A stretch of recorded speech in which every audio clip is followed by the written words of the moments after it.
Hello guys. So ito na yung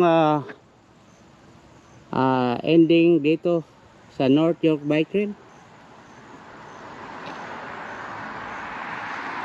Dalawang option. Ito yung entrance or ending. Ito yung garbage nila. Kung pagod ka na, ipapark mo yung bike dito. Ito. Yan. Yan mo pa-park, tapos i-lock mo lang. Ito yung sign ng downhill.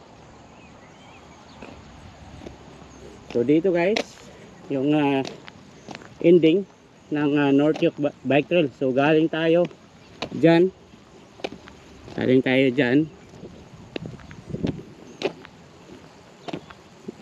galing.